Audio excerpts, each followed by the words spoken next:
Vocês sabem, né, melhor do que eu, que físio tem muito conteúdo, né? Ainda mais que tem físio e neurofísio. Então, se eu ficasse falando de tudo aqui, a gente ia ficar umas 4, 5 horas.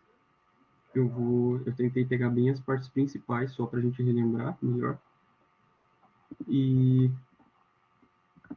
Mas daí, tipo, se vocês tiverem alguma dúvida sobre alguma coisa específica, também é só mandar para mim, tá? E também qualquer coisa que eu falar de errado, vocês me corrigem, porque eu tô meio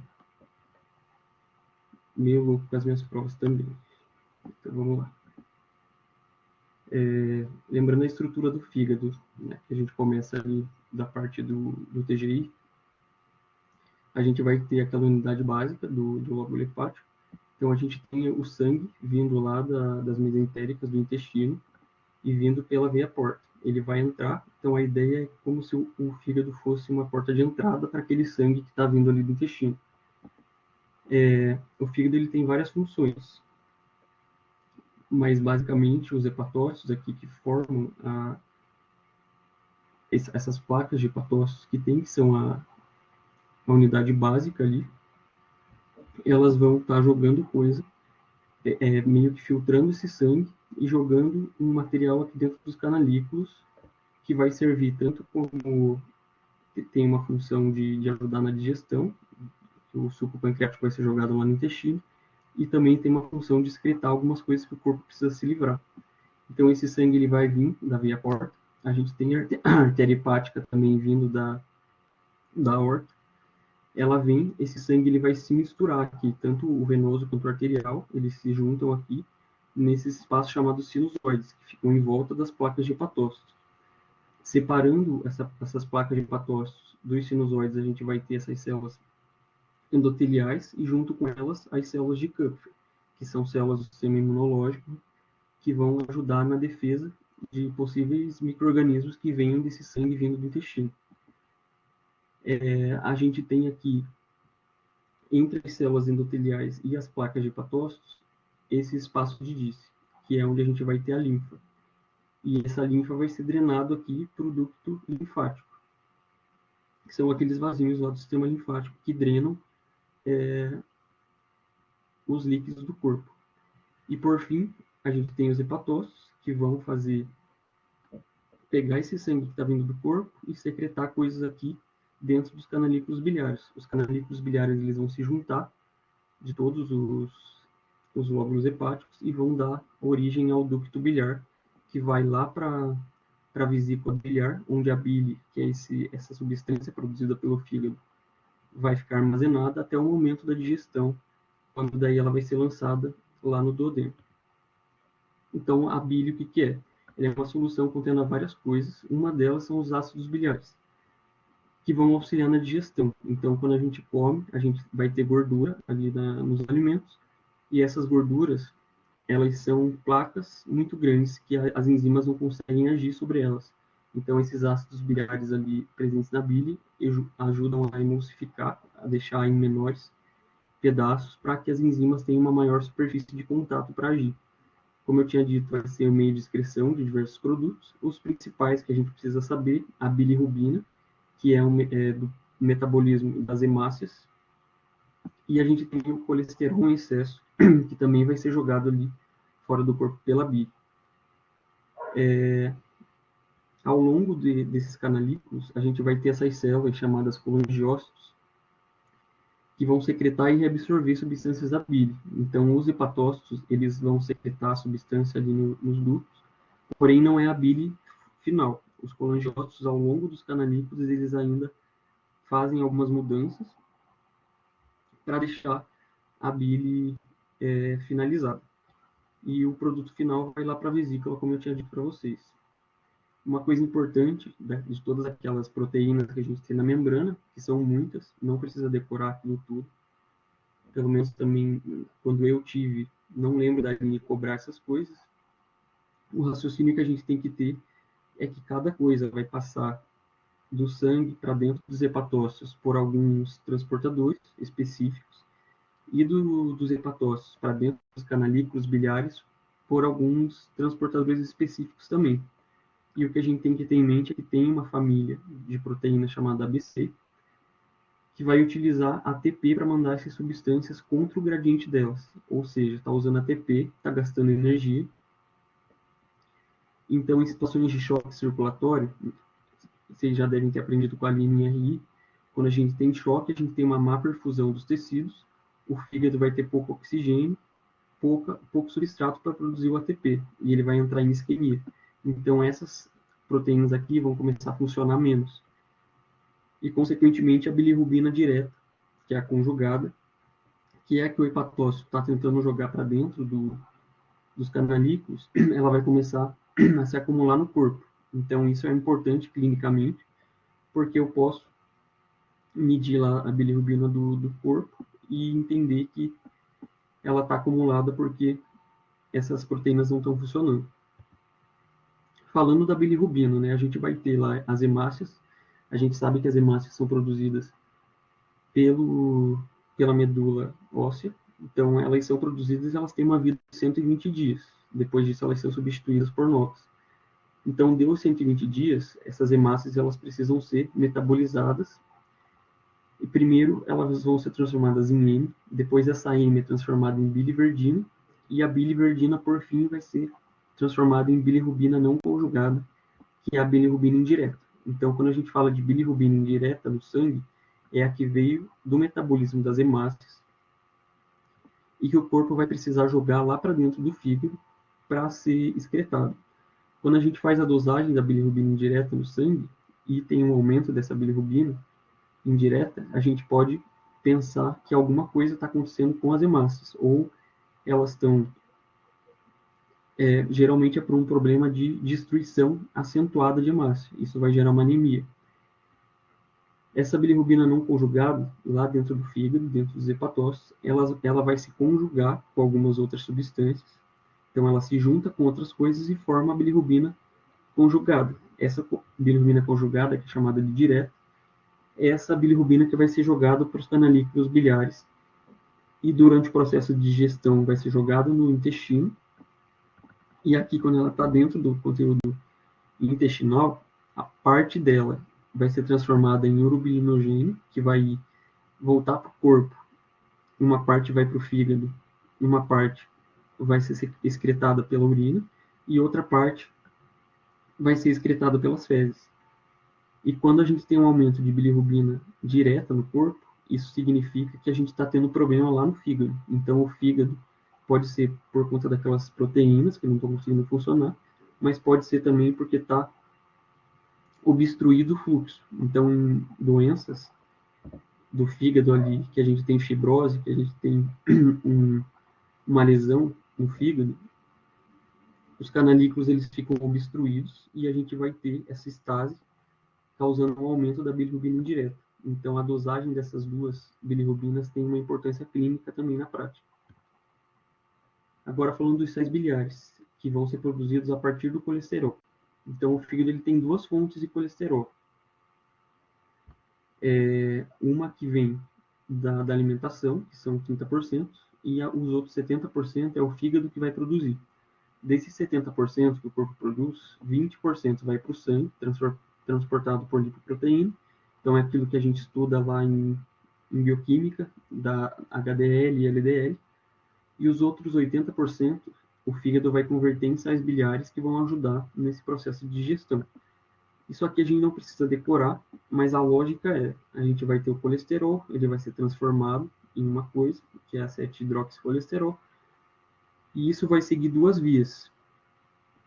Pode se transformar em ácido cólico ou ácido quenodeoxicólico, vai ter uma conjugação com ou glicina ou taurina, e o produto final, lá no intestino, vai ser de ácido deoxicólico ou ácido litocólico. A ideia aqui é saber que o que é produzido lá no fígado são os sais biliares primários, que são esses ácidos aqui, ácido glicocólico ou taurocólico, daí depende do que eles vai se juntar. E quando eles são jogados lá no intestino, depois que a bile é secretada lá, a gente vai ter a ação das bactérias que vão produzir os sais biliares secundários. quando essas bilhares são jogados lá no duodeno.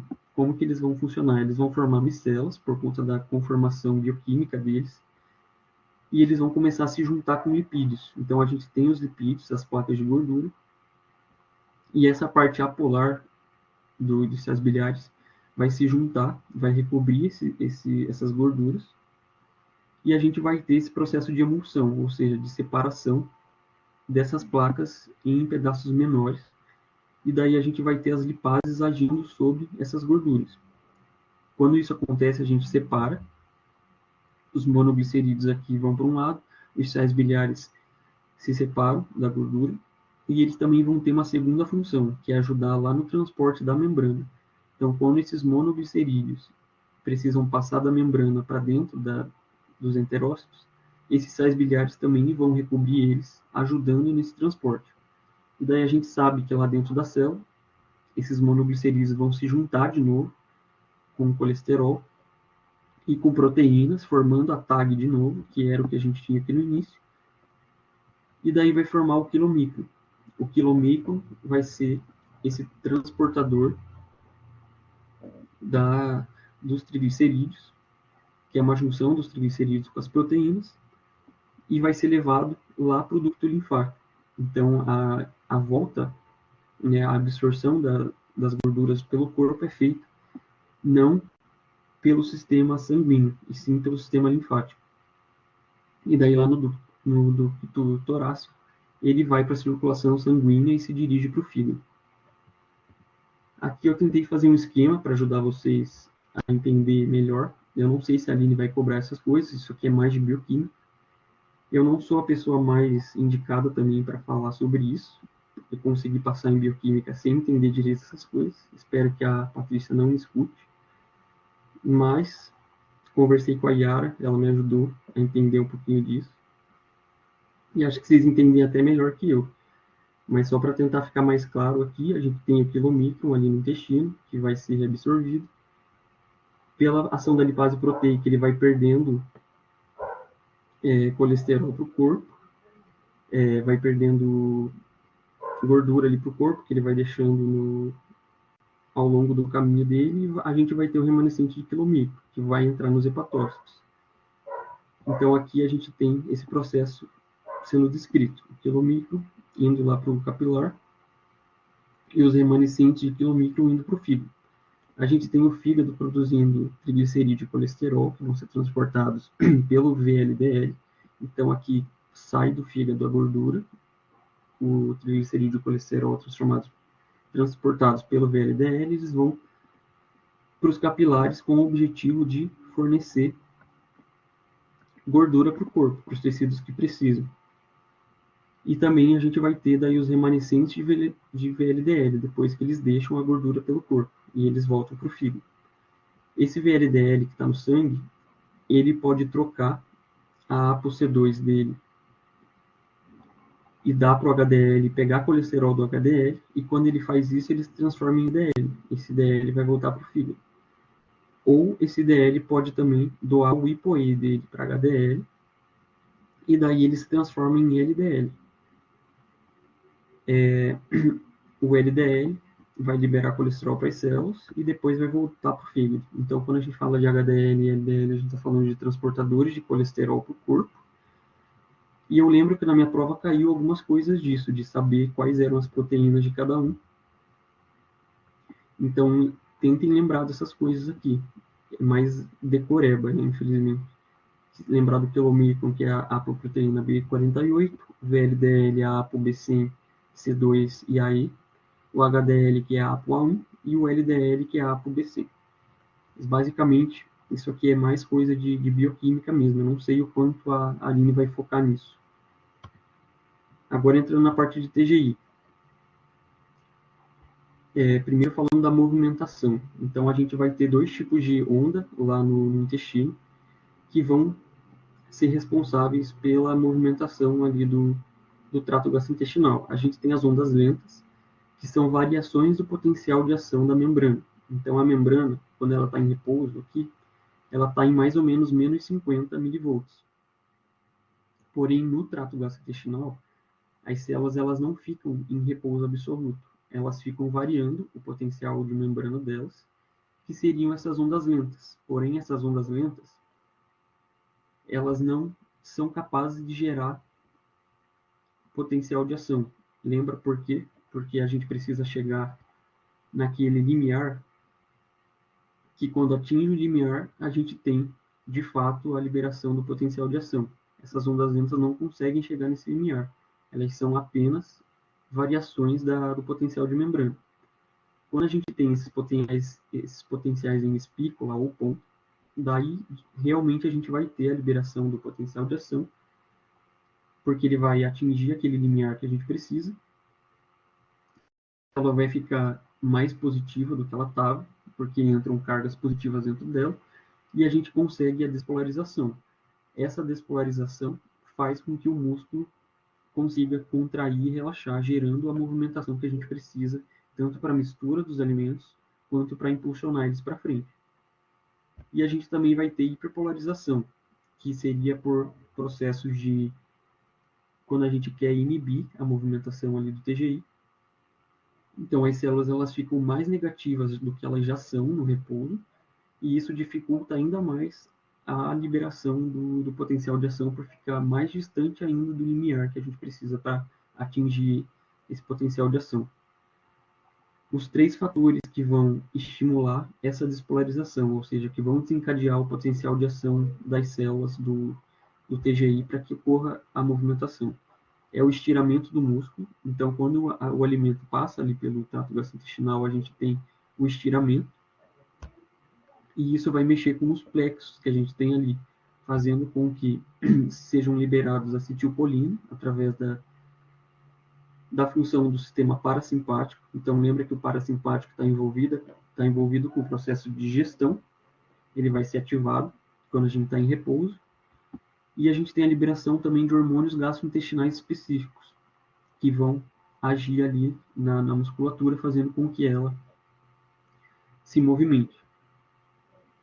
Em contrapartida, quando a gente tem uma inibição do processo de movimentação ali, seria pela hiperpolarização, e o que causa a hiperpolarização é o sistema nervoso simpático, pela ação de norepinefrina e epinefrina, que daí seria esse oposto do sistema parasimpático.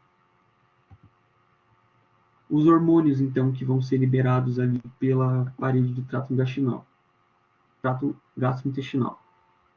A gente tem o estômago, que vai liberar gastrina. Quem produz a gastrina são as células G. O estímulo para a produção da gastrina vão ser peptídeos e aminoácidos ali na parede do estômago. E quando a gastrina é liberada, a função dela ali no estômago vai ser estimular a secreção de ácido gástrico. Então, a enzima que age ali no estômago, ela precisa de um pH ácido, ela vai liberar ácido gástrico para manter o pH ideal que ela precisa para funcionar. O intestino vai produzir basicamente 4 tipos de hormônio. A colicistocinina, que é chamado de CCK. O estímulo para a colicistocinina vai ser a presença de ácidos graxos e aminoácidos na parede do TGI. Então, quando a gente tem a comida ali, isso vai estimular a parede do intestino a produzir colicistocinina, e ela vai agir estimulando a secreção da vesícula biliar. Então, quando a gente come, a gente precisa da bile ali para ajudar na digestão. Ela vai estimular a secreção pancreática. Então, o pâncreas vai produzir enzimas e bicarbonato, que são importantes para o processo de digestão, e ela vai inibir a motilidade do estômago.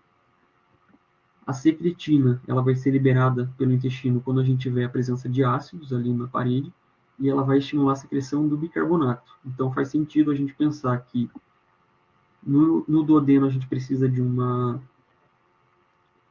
pH um pouco mais alto, mais básico, e o conteúdo que está vindo do intestino é ácido. Então, quando esse ácido encosta ali na parede do intestino, ele vai lá no pâncreas fazer a liberação do bicarbonato para deixar o intestino um pouco mais alcalino. E ele também vai inibir a motilidade do estômago. A motilina, ela vai ser liberada quando a gente está em jejum, ela vai estimular esse complexo motor migratório, e a ideia aqui é que quando a gente está em jejum, e não tem alimento ali no trato gastrointestinal, a gente tenha uma movimentação meio que com a ideia de deixar o trato gastrointestinal limpo, para não deixar ele totalmente parado, porque isso causaria problemas, principalmente infecção, por conta das bactérias que tem ali também. E a gente tem o GIP, que é o peptídeo inibitor gástrico, que vai ser estimulado pela presença de glicose, ácido graxo e aminoácido na parede. Ele vai estimular a liberação de insulina, então a insulina é importante quando a gente come, para jogar a glicose que vai entrar no nosso corpo para dentro das células. E a gente tem ele também inibindo a motilidade do estômago. Então perceba que os hormônios produzidos pelo intestino, a ocitocina, a secretina e o GIP, os três vão inibir a motilidade do estômago.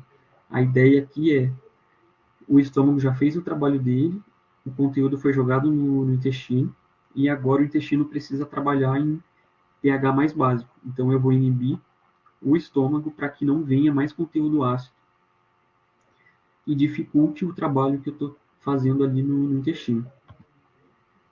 A gente vai ter dois tipos de movimento no trato gastrointestinal. Os propulsivos, que é chamado de peristaltismo, e a ideia desses movimentos é empurrar o alimento para frente. Como que acontece isso? A gente vai ter a contração da parede em um ponto e a dilatação da parede logo à frente. Alguns segundos depois, a parte que estava contraída vai relaxar e a parte que estava na frente, que estava dilatada, vai contrair. E isso vai acontecendo sucessivamente. Esse movimento de contrair e relaxar vai fazendo com que o bolo alimentar seja empurrado para frente. Então, isso é chamado de movimento propulsivo ou peristaltismo. E a gente tem os movimentos de mistura, que são anéis constritivos, que são formados em um espaçamento de alguns centímetros entre eles. Então, são várias faixas que contraem. E depois de um tempo, a parte que estava contraída dilata e as outras partes contraem. E isso vai acontecendo também sucessivamente, ajuda com que o alimento seja misturado com as enzimas e com todas as substâncias que estão sendo liberadas ali no trato gastrointestinal. Falando agora do processo de alimentação, digestão que a gente vai ter. Começa lá na boca, pela mastigação, então os dentes têm um papel importante de deixar o alimento menor. A gente vai ter a deglutição, que é o processo de engolir esse alimento.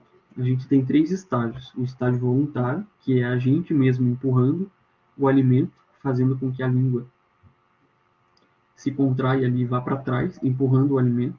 E a gente tem 2 fases que são involuntárias, que é do faríngeo e do esofágico. Então, a parte do faríngeo seria empurrar o alimento da faringe para o esôfago e o esofágico empurrar do esôfago lá para o final do esôfago para ele entrar no estômago. Quando o alimento está no estômago, o estômago vai ter 2 funções: de armazenamento, então esse alimento ele fica ali armazenado por um tempo no estômago, e depois a gente começa o processo de digestão propriamente dito. Então vai ter a mistura e a propulsão do alimento para frente para ele ser passado lá para o intestino. Quando a gente tem a distensão da parede ali do estômago, a gente vai ter a ativação dos reflexos mioentéricos. Lembra que histologicamente, quando a gente vê a parede do TGI, a gente vai ter 2 plexos. O plexo mioentérico, que é aquele que está entre as 2 musculaturas. Então lembra que mio dá essa ideia de músculo, né? Ele está entre as 2 camadas de músculo, a circular e a longitudinal. E o mioentérico, como ele está entre os músculos, ele vai controlar a movimentação dos músculos. E já o outro plexo que a gente tem, que é o submucoso, ele está lá na camada submucosa, que é a área onde a gente tem as glândulas. Então, ele está responsável por controlar a parte de secreção do TGI.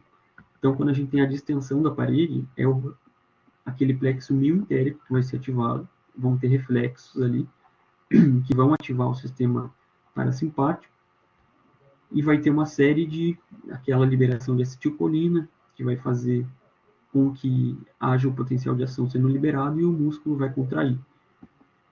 E a presença de peptídeos ali na parede do estômago também vai fazer com que ele comece a produzir gastrina, e a gastrina vai estimular também essa movimentação da parede do estômago, fazendo tanto acontecer os movimentos de mistura, para misturar o suco gástrico com o alimento, e para fazer também o movimento de propulsão, quando já está quando tá cheio o estômago, ele tem uma capacidade limite, então quando ele enche, começam a ficar mais intensas essas ondas, e a gente tem os movimentos de propulsão, que vão conseguir romper a pressão que existe ali no esfíncter, que separa, né, aquele esfíncter pilórico, que separa o final do estômago do duodeno. Ele se abre quando essa pressão é muito grande ali no estômago, e o alimento é empurrado do estômago para o duodeno. No duodeno, no jejum e no ilho, a gente basicamente vai ter movimentos propulsivos. Então, a distensão da parede ali também vai causar esse reflexo gastroentérico, e a gente vai ter a liberação daqueles hormônios que eu tinha comentado com vocês, a gastrina, a colicitocinina, a insulina e a mutilina. Elas vão ajudar tanto a inibir o estômago, para que ele não jogue mais conteúdo ácido no duodeno, e vão ajudar na movimentação da parede intestinal. Quando a gente chega no final do ilho, a gente vai ter aquele esfíncter iliocecal, que é o que separa. Lembra que esfíncter é musculatura que forma um círculo. Então ela é circular e ela ajuda, ela fica fechada, contraída, impedindo com que o alimento saia daqui do ilho e vá para o seco, que é a primeira parte do intestino grosso. Quando a gente tem muito alimento, que já ficou armazenado por bastante tempo, começa a encher aqui, e daí ele começa a empurrar esse esfíncter iliocecal, fazendo com que ele se abra, com que ele relaxe, também por ação de reflexos. O esfíncter se abre, o alimento que estava aqui no ilho vai para o seco, né, que é essa primeira parte do intestino grosso.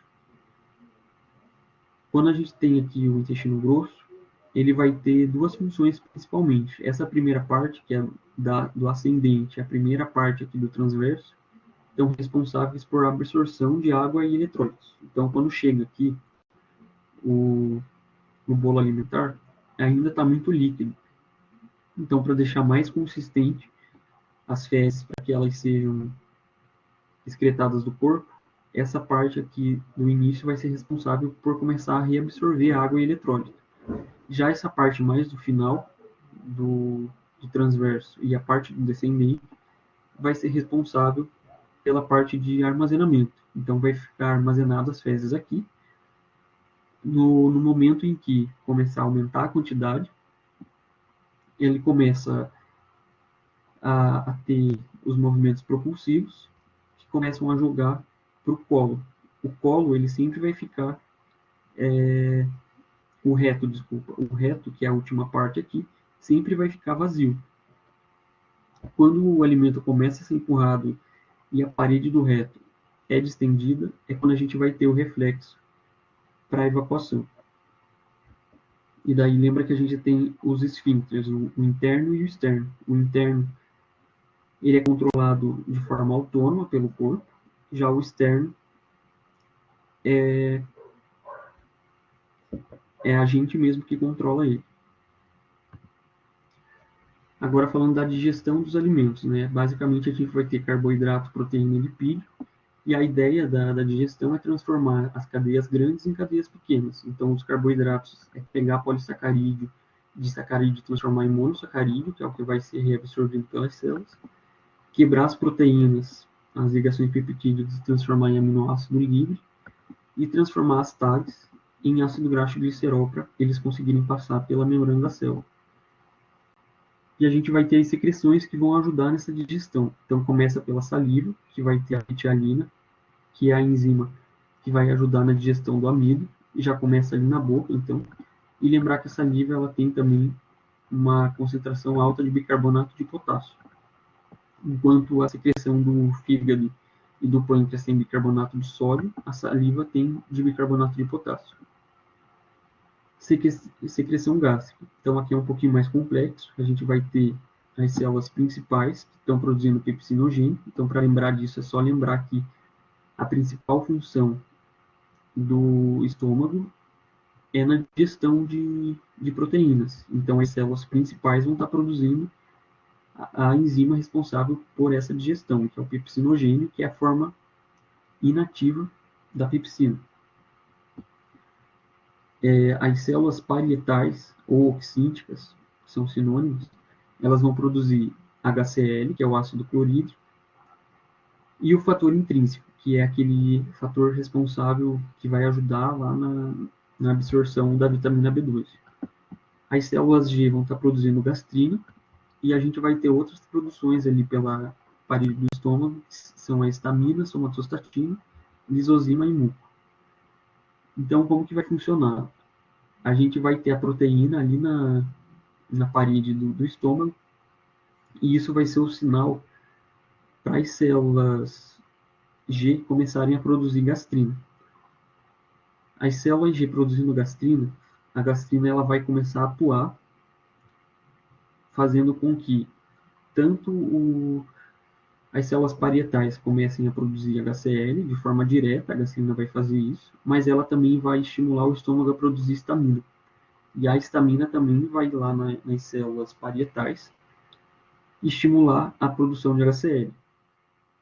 O HCl, por sua vez, ele vai lá nas células principais, responsáveis pela produção de pepsinogênio, fazer com que ele libere o pepsinogênio no estômago.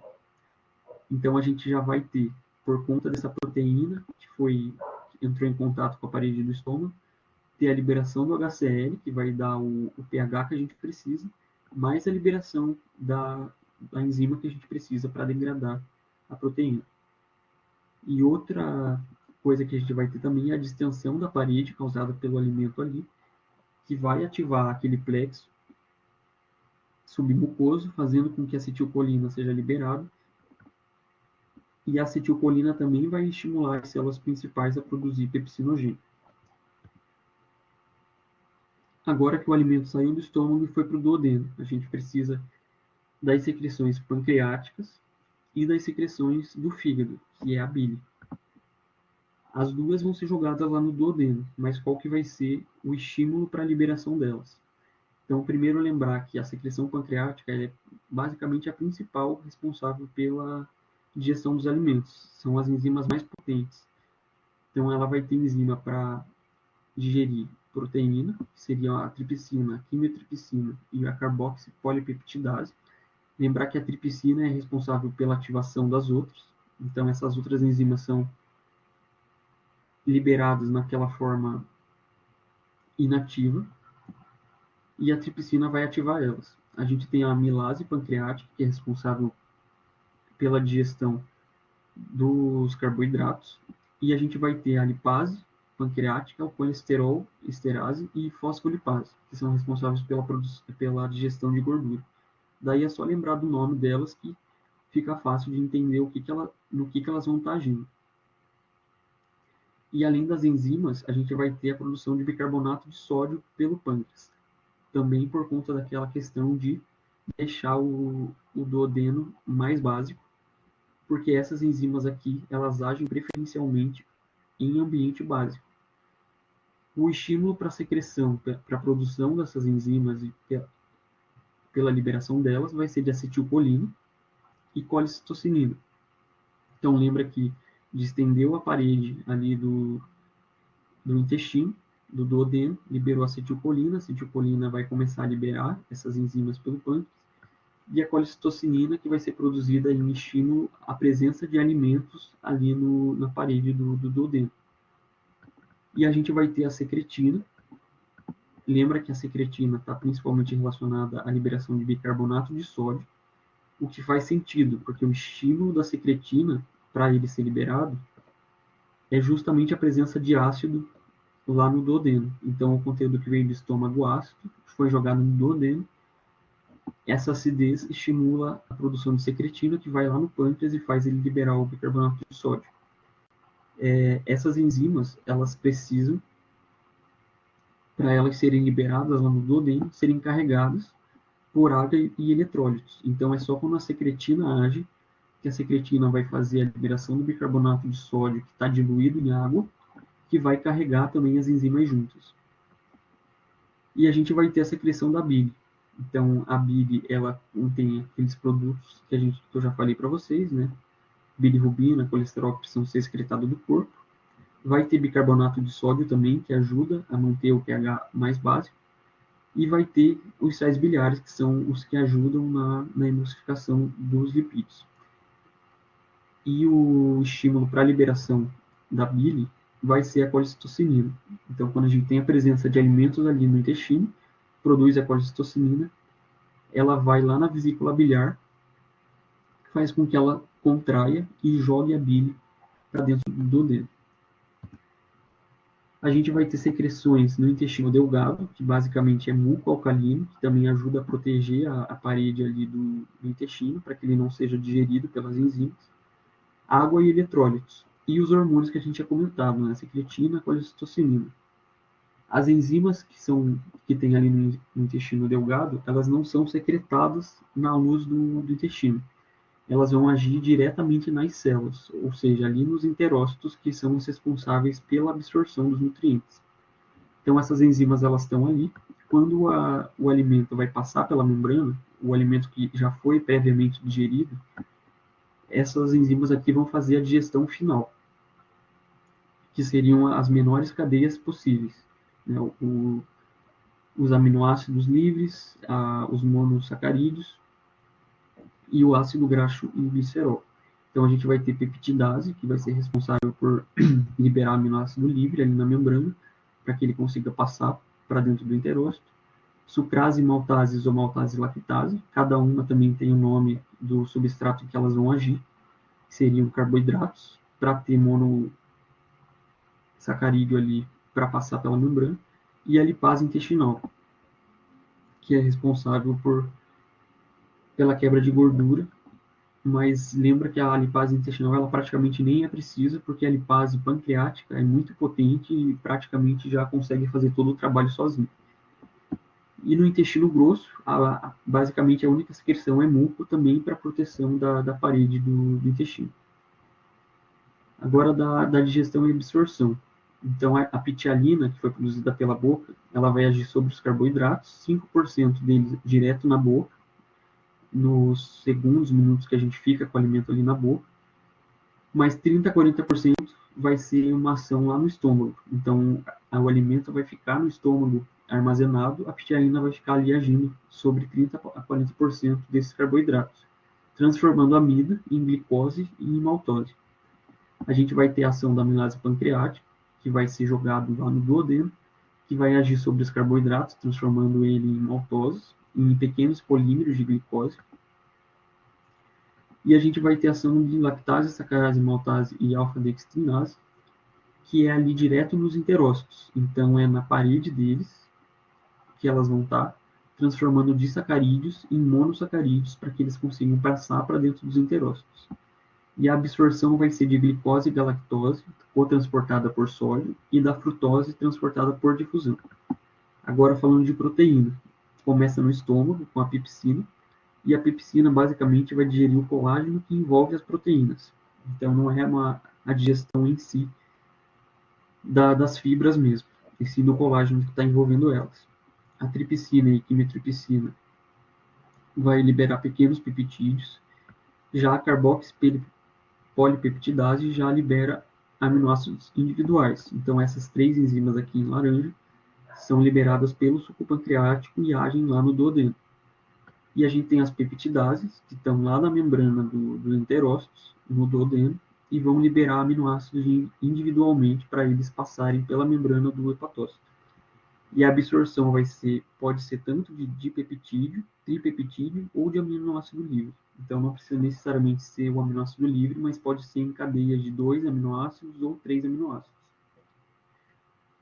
Os lipídios, eles vão ter ação dos sais biliares, né, que vem lá do fígado, causando a emulsificação. Essa emulsificação ajuda a deixar uma área maior para as enzimas agirem. Então, a gente vai ter as enzimas aqui em laranja que são liberadas pelo pâncreas, que vão lá para o duodeno, a lipase pancreática, a colesterol esterase e a fosfolipase, e a lipase intestinal, que está na membrana dos enterócitos, que vai agir ali no intestino mesmo.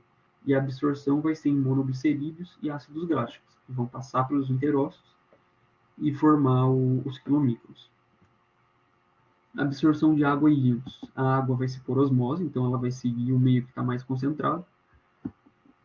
Sódio, a maioria, basicamente, dos eletrólitos aqui, a gente vai ter, eles vão ser absorvidos ativamente. Então, as bombas que estão ali na membrana dos hepatócitos vão jogar esses eletrólitos para dentro dos enterócitos, para que eles sejam reabsorvidos. Já o cloreto ele vai ser absorvido por difusão, ou seja, ele segue o sódio. Como ele é uma carga negativa, ele vai seguir sempre o lado que o sódio tiver.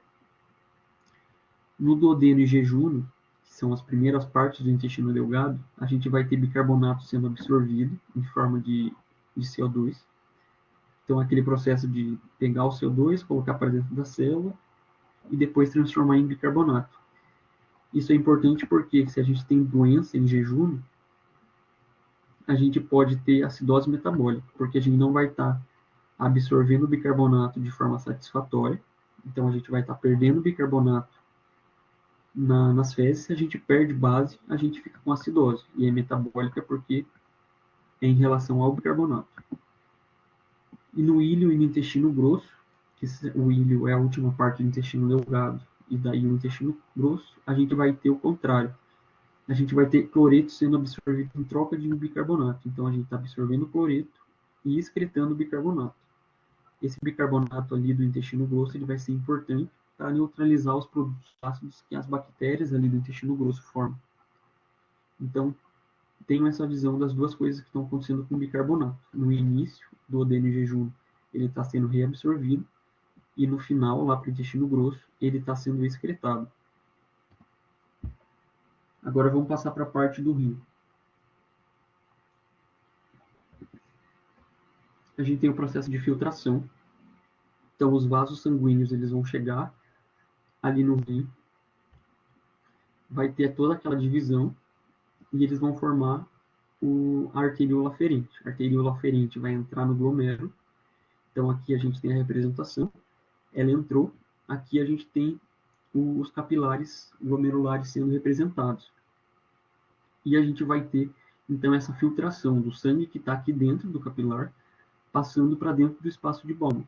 Porém, a gente vai ter a membrana, que é uma membrana tripla, aqui desse capilar, formado pelo endotélio. Então, o endotélio são as células que revestem o capilar, que estão em contato ali com o sangue. A gente vai ter uma segunda membrana, que é a do meio, que é a membrana basal, que vai ter colágeno e fibrilas proteoglicanas. Então, lembra aqui que a membrana basal, ela possui cargas negativas, o que ajuda a repelir proteína. A nossa ideia é não deixar com que a proteína que está aqui dentro do sangue passe para o espaço de Bowman, seja filtrada. Então, as cargas negativas aqui, elas ajudam a impedir a ida de proteínas aqui para o espaço de Bowman. E a terceira camada, essa camada epitelial, que é onde a gente vai ter os podócitos, que abrem aquelas fendas para que auxiliem nesse processo de filtração. Basicamente, é isso que a gente tem que saber daqui, dessas três camadas, e as três vão ajudar nesse processo de filtração para que ele seja bem complexo.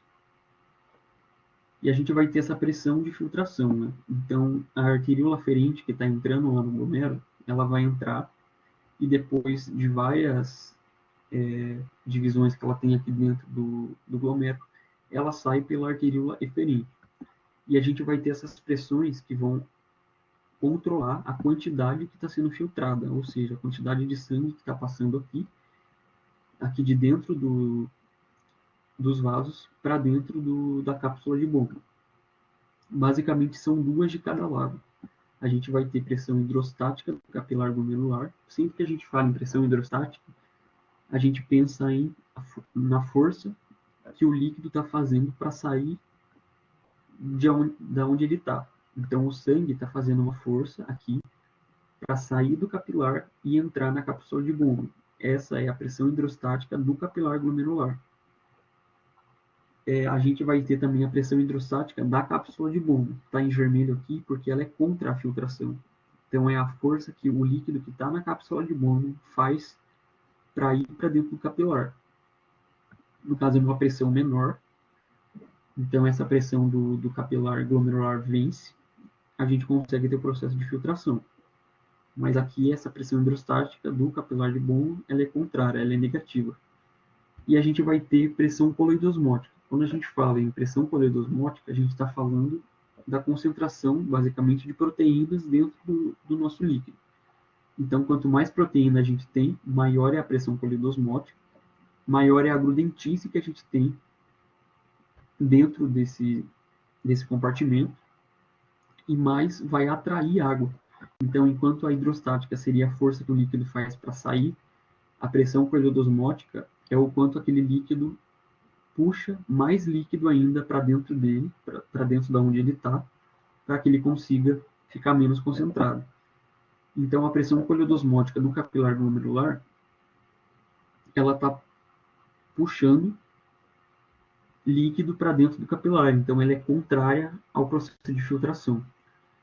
E a gente nem considera a pressão coloidosmótica aqui da cápsula de Bowman, porque praticamente não tem proteína aqui, porque não passa proteína do capilar para dentro da cápsula. Então ela é praticamente zero. Então, para calcular a pressão líquida de filtração, seria uma constante vezes a pressão hidrostática do capilar, diminuindo a pressão coloidosmótica do capilar e a pressão hidrostática do capilar, que são essas pressões que estão indo contra o processo de filtração.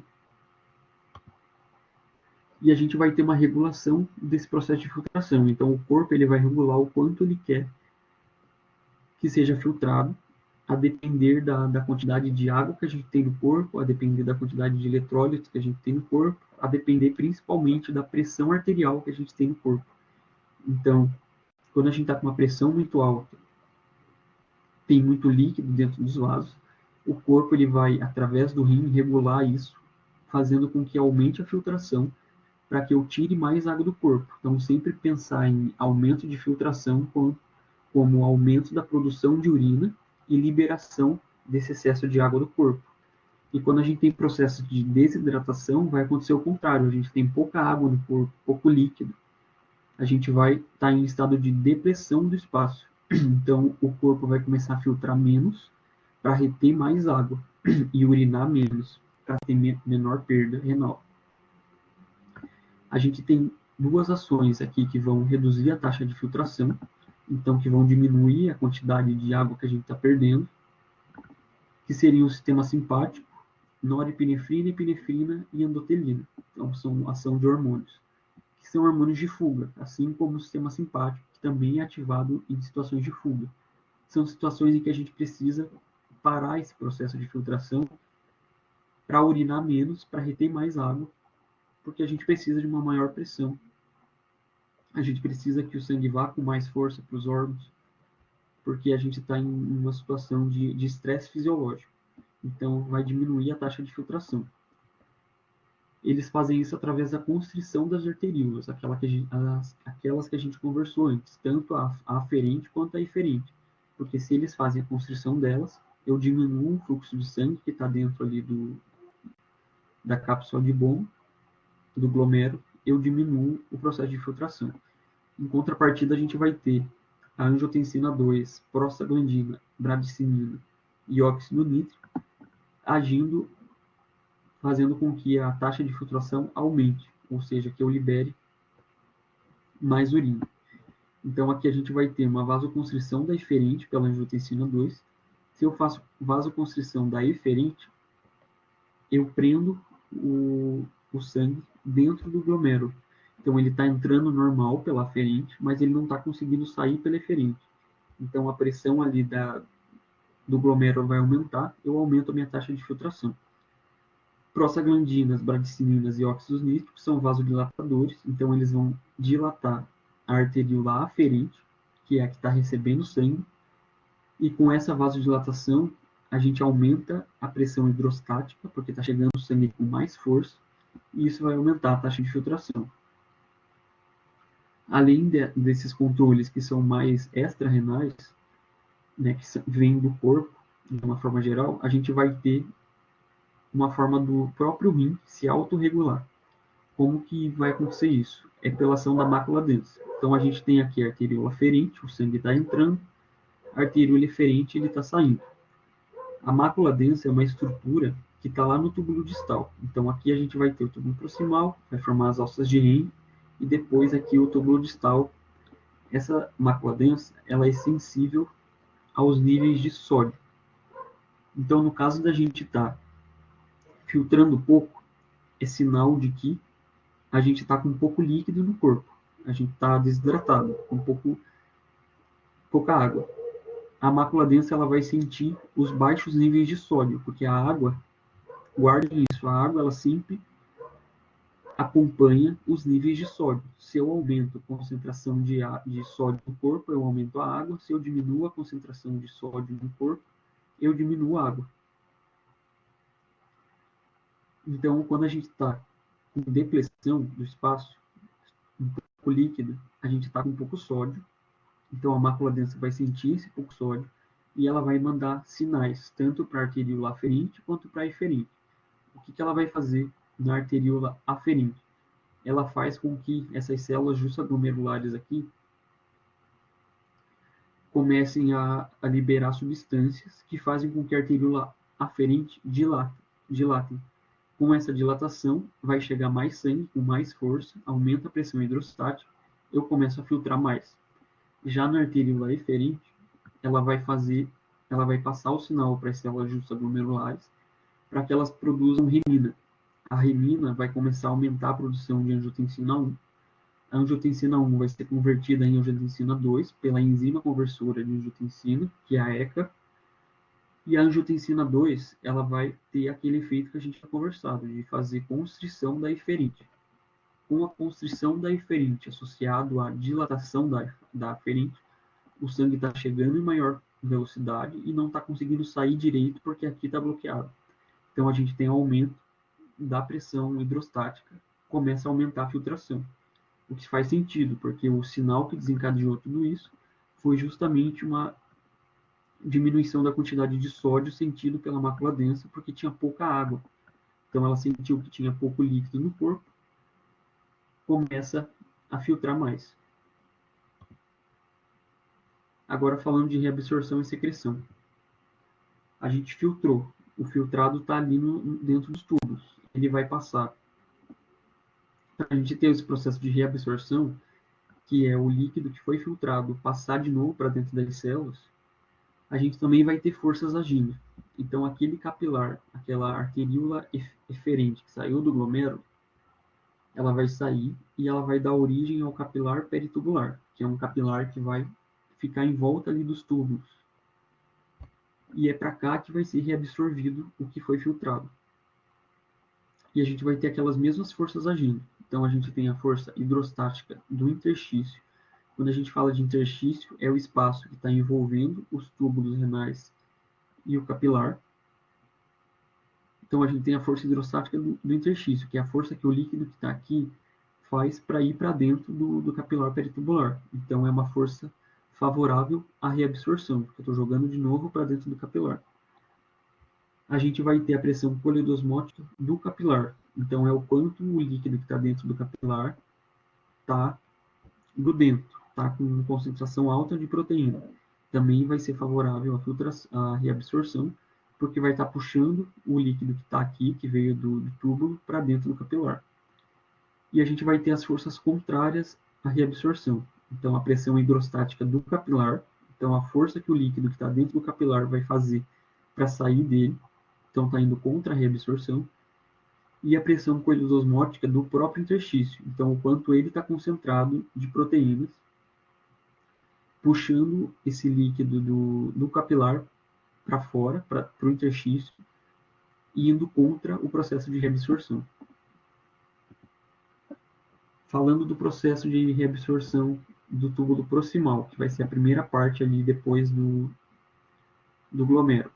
A gente vai ter a absorção de praticamente todo o aminoácido de glicose. Então, o aminoácido de glicose eles são filtrados porque são substâncias muito pequenas, mas a ideia do corpo é não perder eles. Então, já no túbulo proximal, a gente tem a reabsorção de todo o aminoácido de toda a glicose. não é normal ter aminoácido e glicose na urina. Quando a gente faz exame de urina e encontra aminoácido e glicose, é sinal de que alguma coisa está errada.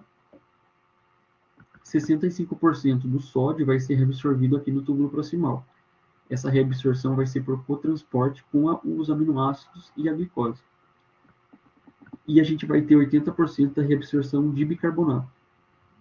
Esse bicarbonato não passa diretamente pela membrana, ele vai ser através do CO2. Então, como que funciona?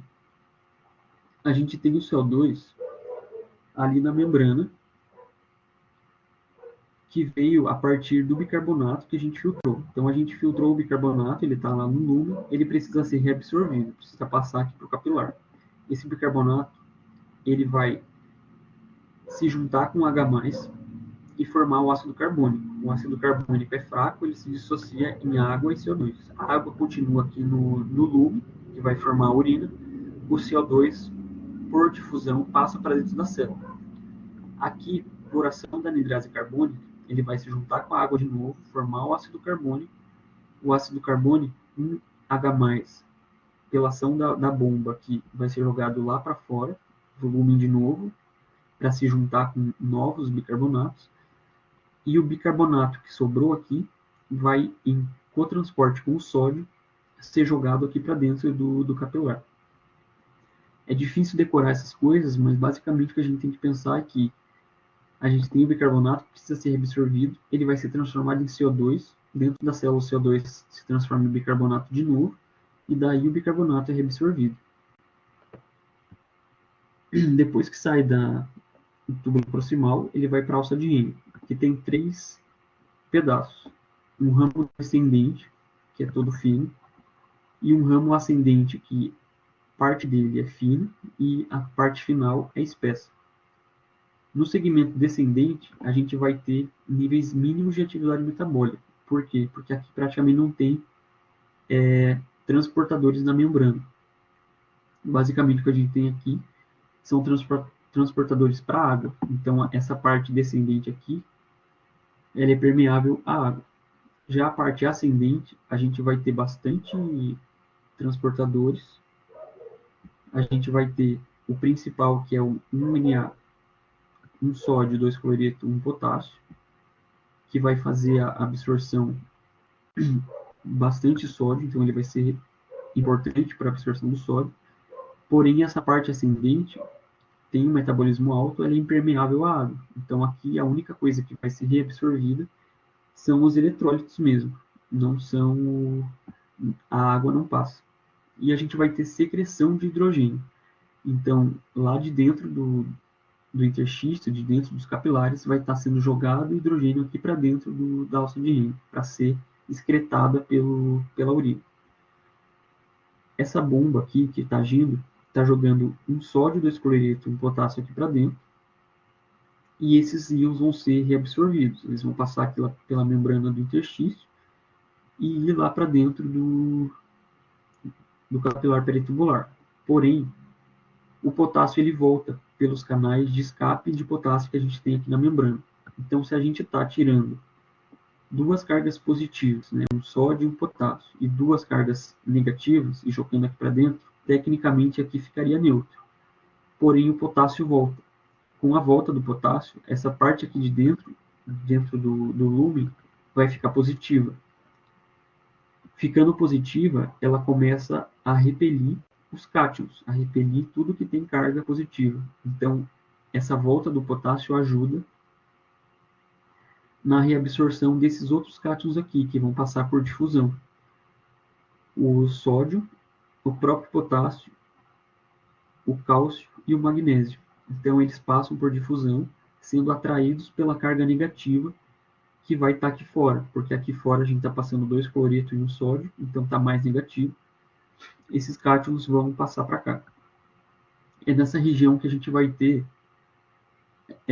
os diuréticos de alça agindo, né? Alça de Henle. E eles vão atuar justamente nesse transportador aqui, bloqueando ele, porque a ideia do diurético é fazer com que eu excrete mais água na urina. Com isso, eles bloqueiam isso, o sódio, o cloreto e o potássio param de ser absorvidos, ficam aqui no lumen.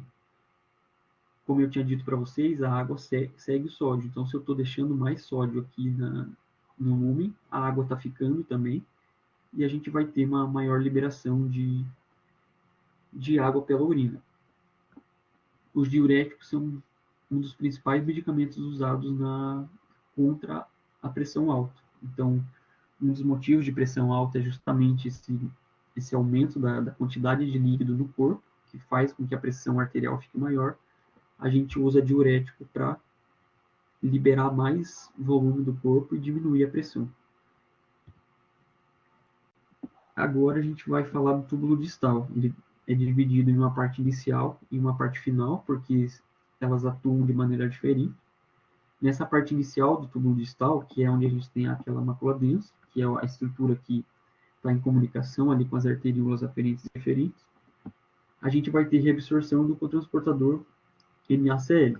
Então aqui a gente tem o lumen, que é onde está o filtrado, e a gente precisa reabsorver sódio e cloreto. Eles vão passar por esse cotransportador para dentro da célula, e o que faz eles passarem para cá é a ação dessa bomba de sódio e potássio. Então a bomba de sódio e potássio está gastando energia para jogar o potássio aqui para dentro e o sódio para fora. Com isso, ela deixa menos concentrado de sódio aqui, o que faz com que esse cotransportador comece a funcionar, porque daí com baixa concentração de sódio aqui, o sódio que estava aqui começa a passar para cá, que está pouco concentrado, e ele traz o cloreto junto. Então aqui é assim que ocorre essa reabsorção do sódio. E a gente vai ter reabsorção de cálcio e magnésio, que vão ser por diferença de carga. Então, se eu estou reabsorvendo mais sódio, eu estou reabsorvendo mais cloreto, desculpa, porque o potássio está vindo para cá também, o potássio está sendo excretado, eu deixo o lumen mais positivo. E com isso, mesmo mecanismo que eu tinha comentado antes, o lumen ficando mais positivo ajuda nessas cargas positivas, cálcio e magnésio, a passar para esse lado e serem reabsorvidos. Daí a gente tem essa parte distal do túbulo, essa parte final do túbulo distal e o túbulo coletor, que a gente fala junto porque elas têm o mesmo metabolismo. Então elas são impermeáveis à água na ausência de ADH. Se eu não tenho liberação de ADH, eu não tenho reabsorção de água nessas regiões. A partir do momento que eu libero o ADH, elas começam a levar os transportadores de água para a membrana, a água começa a ser reabsorvida.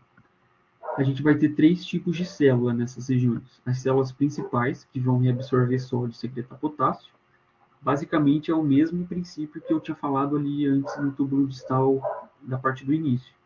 A diferença é que a bomba aqui vai estar agindo, jogando o sódio para fora e o potássio para dentro, então aqui vai ficar com pouco sódio, e o sódio vai passar por difusão aqui, não vai ser por aquele cotransporte com o cloreto. E como eu estou deixando muito potássio aqui dentro, o potássio vai escapar lá para o lumen e ser excretado na urina.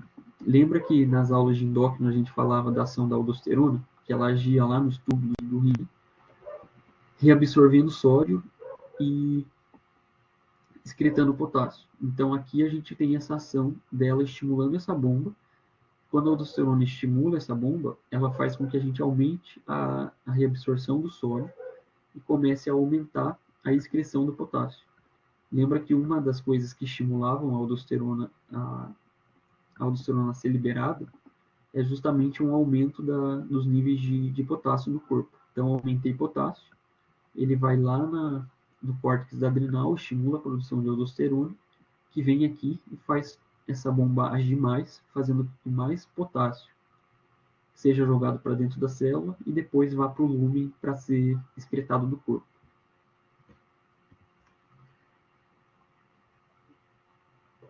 E a gente vai ter a ação de 2 células intercaladas, a do tipo A, a do tipo B.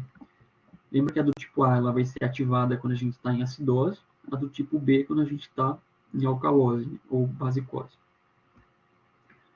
Então, se a do tipo A vai ser ativada quando a gente está em acidose, a função dela vai ser excretar H+, porque o H+ é o que está causando a acidose.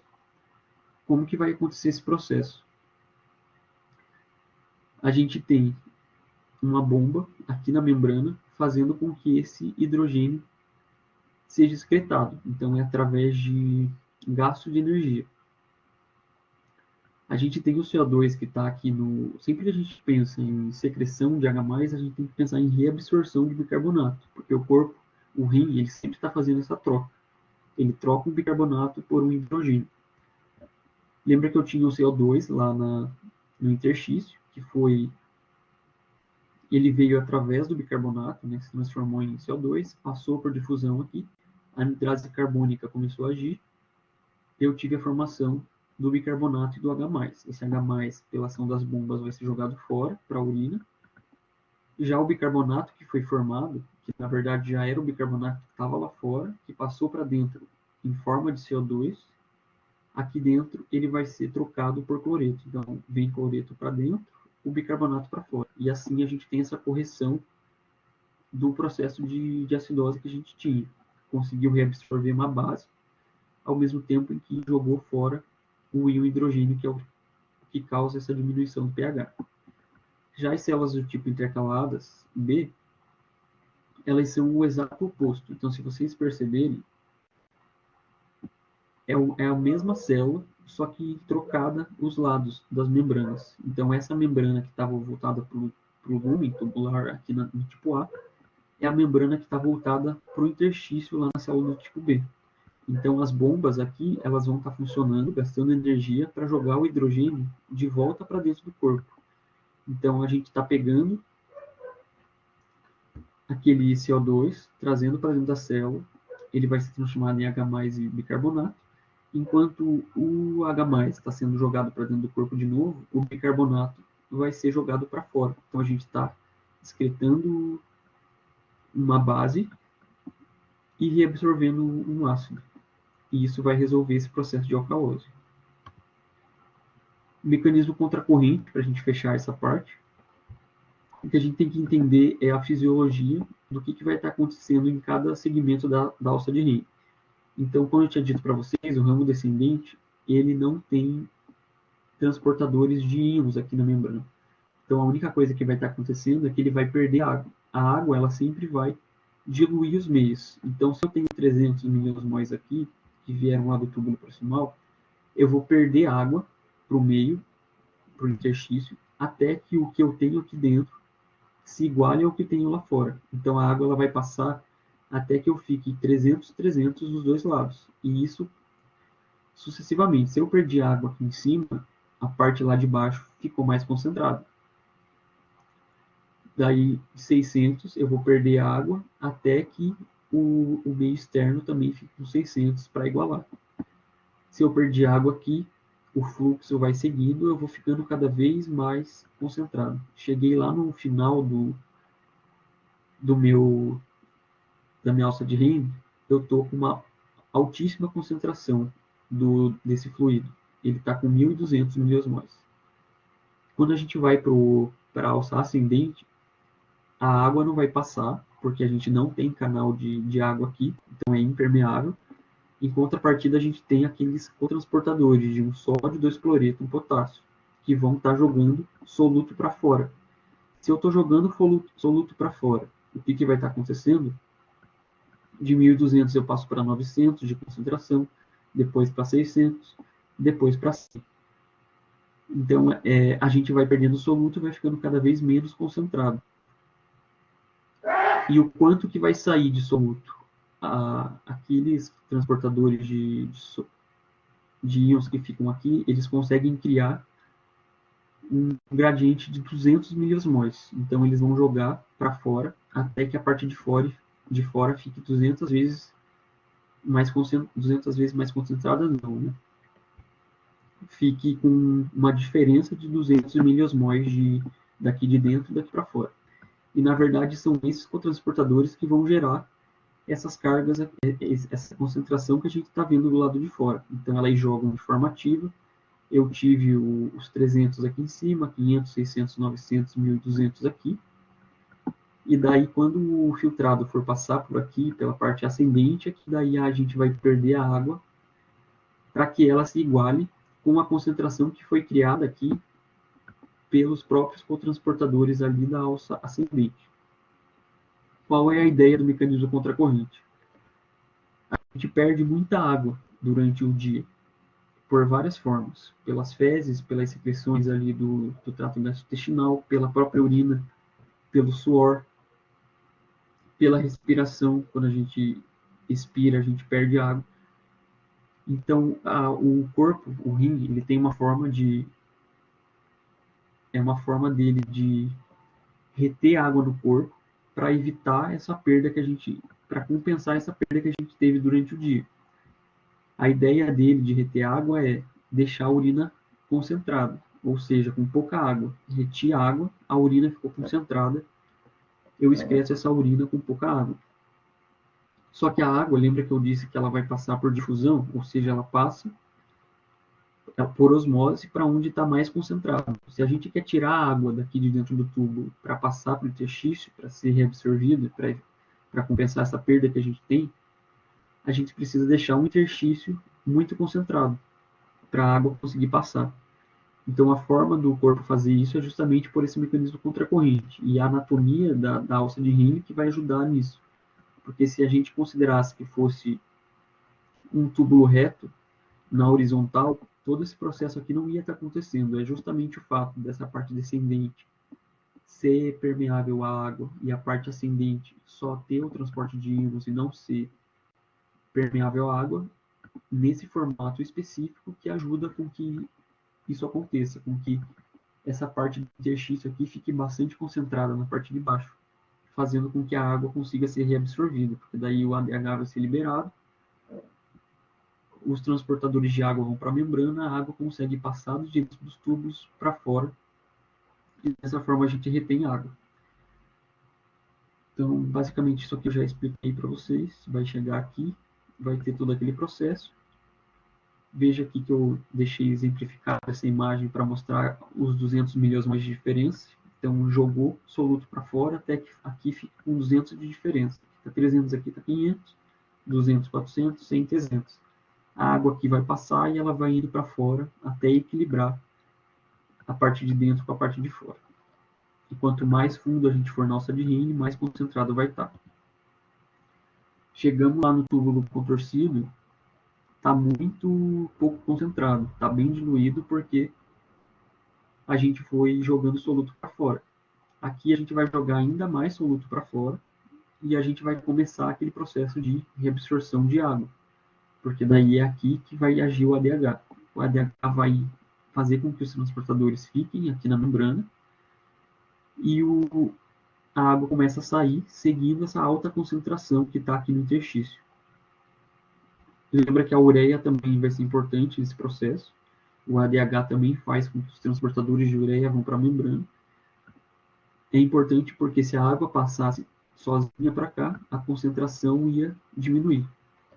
Eu ia diluir esse conteúdo que estava aqui.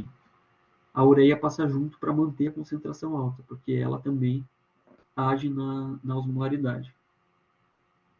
Quanto mais ureia eu tenho, mais concentrado fica o meio. Agora, dessa aula de extracelular não tem muito o que falar. Eu deixei só um slide aqui para a gente exemplificar os dois tipos de situação que a gente vai ter, basicamente de redução do líquido no espaço extracelular, que é a desidratação e a hipotensão. Então, já falei para vocês que o corpo tem aqueles mecanismos, quando a gente está desidratado e hipotenso, para reter água. Então, vai ser a angiotensina, por aquele processo lá da mácula densa, ela sentiu pouco líquido no corpo, pouco sódio, liberou renina, angiotensina 1 se transformou em angiotensina 2 pela ação da ECA. A ECA ela vai fazer vasoconstrição da eferente para aumentar a filtração e reabsorção. E a gente vai ter liberação de aldosterona pelo córtex da adrenal, que vai aumentar a reabsorção de sódio a partir da estimulação da bomba de sódio e potássio. Sistema nervoso simpático, quando a gente está em situações de estresse, então hipotensão e desidratação. A gente tem baroreceptores, que são receptores de pressão na carótida e no arco da aorta.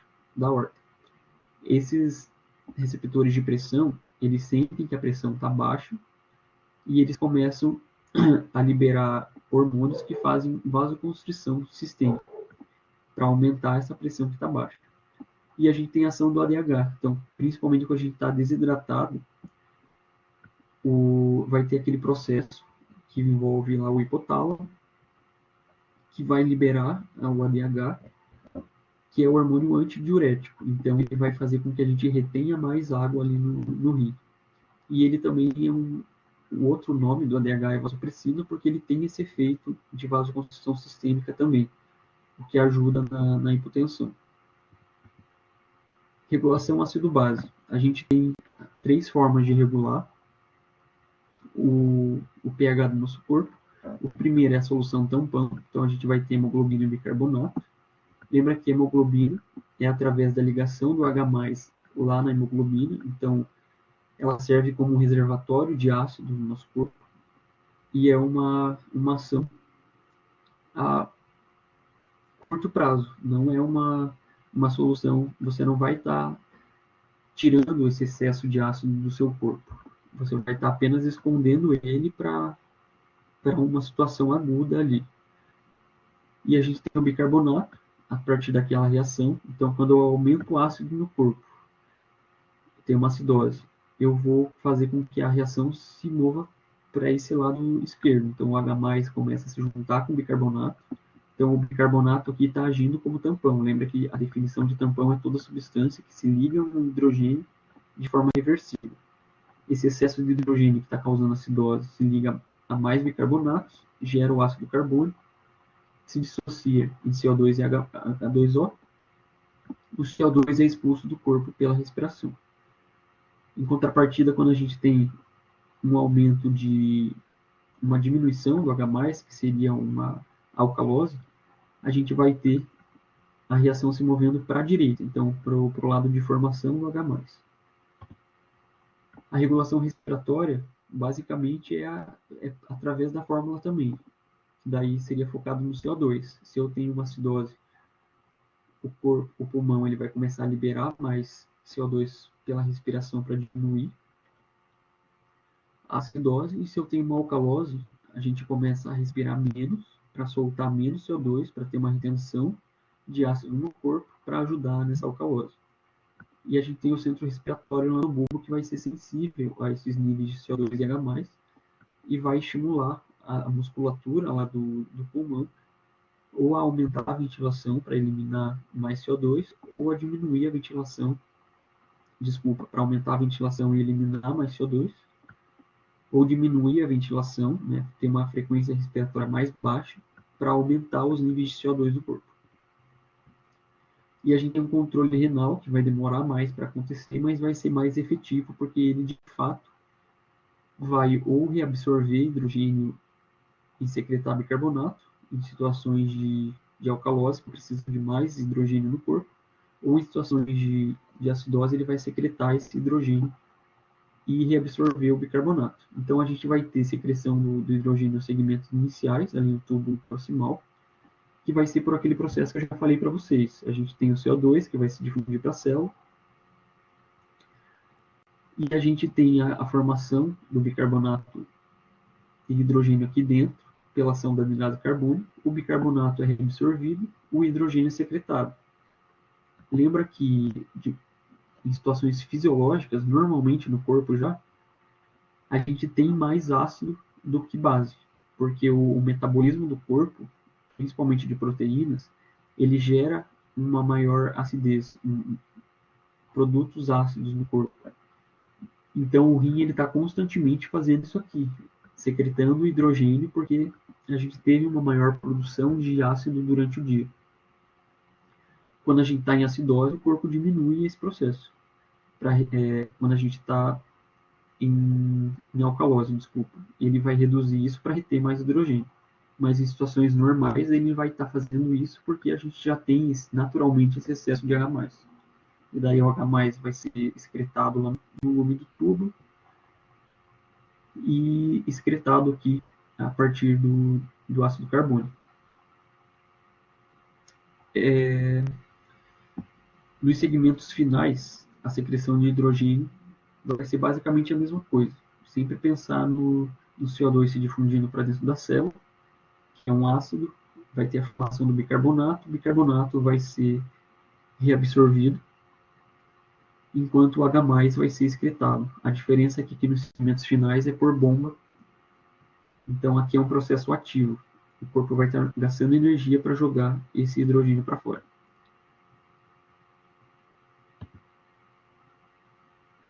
Tampão fosfato. Então aqui, antes de ir para lá, perceba que assim, a nossa ideia é pegar o bicarbonato que foi filtrado. Então a gente tem o bicarbonato aqui, ele foi filtrado, ele está lá no lume. A gente precisa reabsorver ele, trazer ele para dentro do corpo, enquanto a gente precisa pegar o H+, que é o ácido, e jogar para dentro da urina. Então perceba que a gente sempre vai pegar o bicarbonato em troca de um H+. Em situações de acidose, que a gente tem muito ácido, vai chegar um momento que a gente vai usar todo o bicarbonato que a gente tem, que foi filtrado.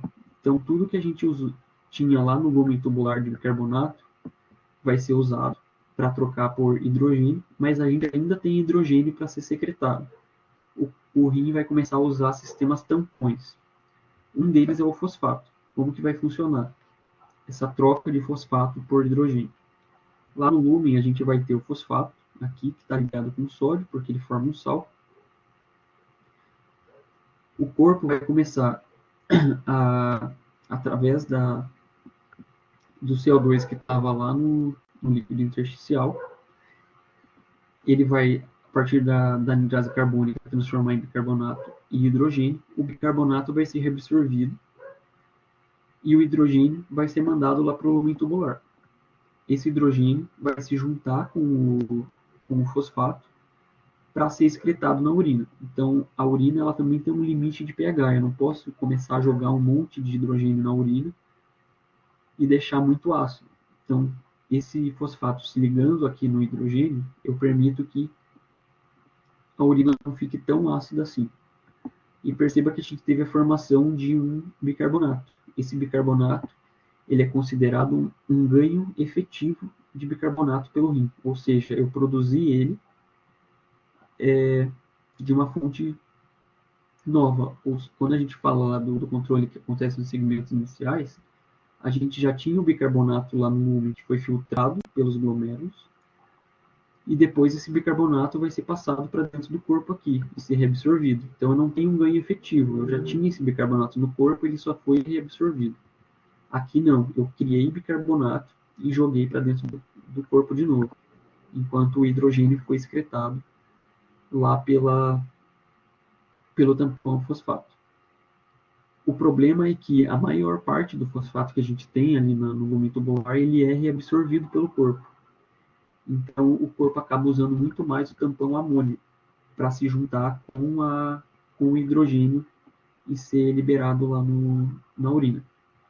A gente tem a glutamina, que vai vir lá do metabolismo das proteínas, dos aminoácidos.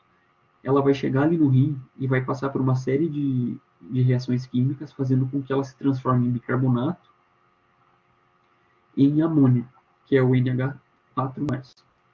Esse amônio ele vai passar por um contratransporte aqui com o sódio, e ele vai se juntar com o cloreto e vai ser excretado. Então perceba que aqui a amônia está servindo como tampão, porque lembra que a definição de tampão é substância que se junta com o hidrogênio. O NH3 ele está se juntando com o H+, formando o amônio, que é o NH4+.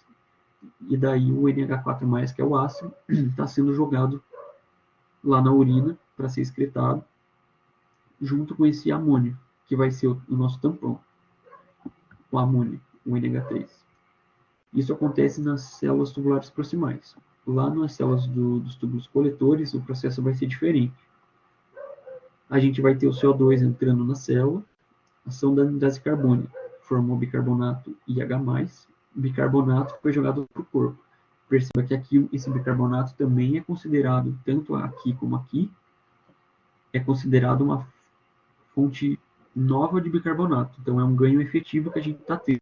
Não está vindo lá do bicarbonato que foi filtrado pelo glomérulo. O bicarbonato passou para dentro do interstício de novo. O H+, que foi formado pela bomba de ATP, bomba de hidrogênio, vai ser jogado lá no interstício. E daí a gente tem aqui a amônia, que é um gás que passa de forma fácil aqui para o lume.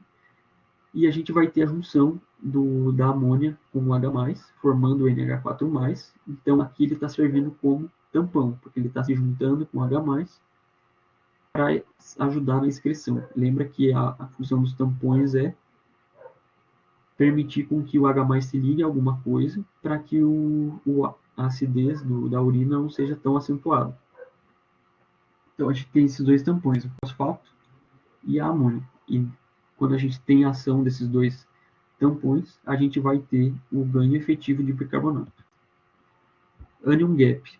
Então, a gente vai ter cargas positivas no corpo, que basicamente se resume a sódio, e a gente vai ter as cargas negativas, que são os ânions. Lembra que cargas positivas estão na mesma quantidade que as cargas negativas. A gente tem que ter esse equilíbrio, porque senão a gente estaria gerando corrente elétrica o tempo inteiro pela diferença de potencial. Os ânions que a gente tem, as cargas negativas, se resumem a cloreto, o bicarbonato, e daí a gente tem o anion gap, que seriam todos os ânions, todos os outros íons do corpo, todas as outras substâncias que têm carga negativa, mas que a gente não mede no exame de sangue. É chamado de anion gap. Qual é a importância do anion gap? É clínica. Então, como que a gente vai calcular ele? A gente vai pegar a concentração de sódio, isso a gente pede no exame de sangue. Então, quando o paciente está lá em acidose, a gente vai medir essas concentrações de substâncias no corpo.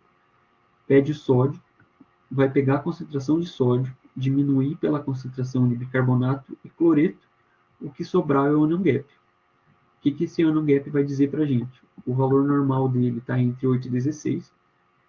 Se a gente fizer esse cálculo e o valor do anion gap estiver entre 8 e 16, isso significa que a acidose do nosso paciente ela está sendo causada por uma diminuição do bicarbonato. Então, eu tive, por qualquer motivo que seja, por exemplo, uma diarreia que está fazendo eu perder bicarbonato, eu perdi o bicarbonato, eu perdi carga negativa. O que vai acontecer? O cloreto ele vai aumentar de tamanho, de tamanho não, ele vai aumentar de concentração. Então, o tamanho aqui dele na régua vai aumentar para evitar com que a gente tenha uma diminuição de carga negativa em relação ao total de carga positiva, porque tem que ficar neutro. Então, tive esse aumento de cloreto por causa da diminuição do bicarbonato, o anion gap ficou ali normal, ficou no mesmo nível que ele está sempre. Essa acidose é chamada de metabólica hiperclorêmica. É acidose metabólica porque eu perdi bicarbonato, hiperclorêmica porque eu aumentei cloro para compensar a perda de bicarbonato. Coisa importante de saber se a acidose é metabólica hiperclorêmica, eu vou evitar de dar soro fisiológico para esse paciente, ou seja, o NaCl a 0,9%, porque eu tenho cloro nesse soro e esse cloro vai piorar a minha acidose. Então, a gente evita de dar soro fisiológico para esses pacientes que têm esse tipo de acidose, mas a gente precisa repor volume, né? Porque a maior causa de perda de bicarbonato é pelas fezes, quando a gente tem diarreia. Então, eu tenho que repor volume porque esse paciente vai estar desidratado e eu vou usar outras soluções que não o NaCl. E quando a gente calcular o anion gap e ele estiver alto, isso significa que o que causou essa acidose não foi uma diminuição do bicarbonato, e sim um aumento desses próprios ânions que não são medidos, principalmente o lactato e o cetoácido.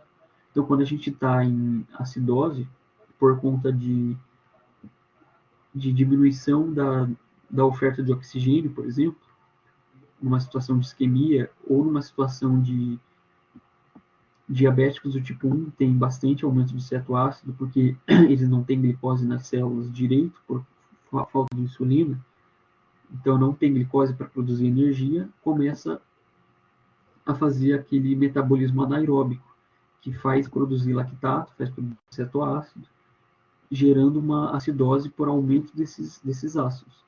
E daí, como a gente não teve diminuição do bicarbonato, os níveis de bicarbonato vão estar normais, o de cloro vai estar normal também. Mas daí a gente tem um aumento do anion gap aqui.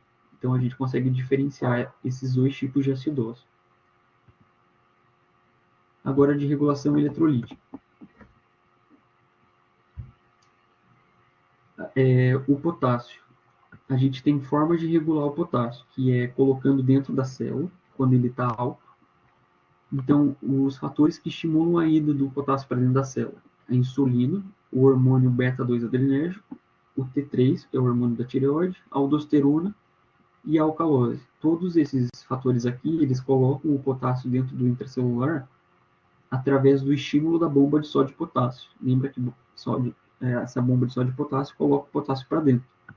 Então, quando a gente tem um aumento dos níveis de potássio, uma hipercalemia, esses fatores aqui começam a agir para colocar esse potássio dentro da célula. Perceba que a gente não está colocando esse potássio para fora do corpo, ele ainda está no corpo. Então, essa aqui é uma solução momentânea. A solução final vai ser através do rim. O rim vai secretar esse excesso de potássio para fora do corpo. E vai ser lá nos segmentos finais pela ação de bomba de sódio e potássio. Então, a bomba começa a agir mais, eu começo a reabsorver mais sódio, a excretar mais potássio, que é o que eu tinha de excesso no corpo. E a gente tem a ação de quando a gente fala de hipercalemia, o excesso de potássio, a gente sempre tem que pensar em acidose. Elas sempre vão estar associadas. Quando a gente tem acidose, um aumento dos níveis de hidrogênio, eu tenho um aumento dos níveis de potássio. Isso acontece por conta lá das células intercaladas do tipo A. Então, quando eu estou em acidose, as células do tipo A começam a agir, e isso faz com que eu comece a reter mais potássio no corpo. Então, eu vou ter um aumento aqui da minha hipercalemia. E o contrário também é verdadeiro. Então, quando a gente tem uma alcalose, uma diminuição dos níveis de hidrogênio, a gente vai ter uma hipocalemia, porque daí a gente vai ter as células B trabalhando, que seriam o contrário aqui da A, que vão estar fazendo com que o potássio seja excretado do corpo quando essas células intercaladas tipo B forem ativadas por conta da alcalose. Então, uma forma fácil de lembrar é sempre associar os níveis de hidrogênio aos níveis de potássio. Quando um está alto, o outro vai estar alto. Daí é só você pensar que hidrogênio alto é igual a acidose, hidrogênio baixo é igual a alcalose. Níveis de cálcio. Quem vai regular é o PTH, então aqui é uma regulação principalmente hormonal. O PTH ele é liberado quando a gente tem pouco cálcio no sangue, então ele vai aumentar a reabsorção de cálcio, tanto intestinal quanto renal, e ele vai diminuir a reabsorção renal de fosfato. Ele vai jogar fosfato para fora para evitar aquela ligação do cálcio do fosfato e ter mais cálcio disponível no sangue. A gente também vai ter o efeito da acidose e da alcalose, quando a gente fala de cálcio. E é pensar o mesmo raciocínio. O mecanismo é diferente, mas é o mesmo raciocínio. Quando a gente tem um aumento de hidrogênio, a gente vai ter um aumento de cálcio, por conta da ligação. Quando a gente está em acidose, o cálcio vai se ligar menos às proteínas do plasma, então eu vou ter mais cálcio livre no sangue, gerando uma hipercalcemia. Então, sempre associa também nível alto de cálcio, nível alto de hidrogênio, acidose. E quando a gente tem uma alcalose, que quando a gente tem baixos níveis de hidrogênio, a gente vai ter uma maior ligação desse cálcio às proteínas. Então, tem uma diminuição do cálcio livre, eu tenho uma hipocalcemia. Como eu estou com pouco hidrogênio, alcalose. E a gente tem um efeito do fosfato também. Então, se eu aumento muito fosfato no corpo, isso vai estimular o PTH, e o PTH vai começar a excretar mais fosfato lá no rim, e ao mesmo tempo aumentar a reabsorção de cálcio.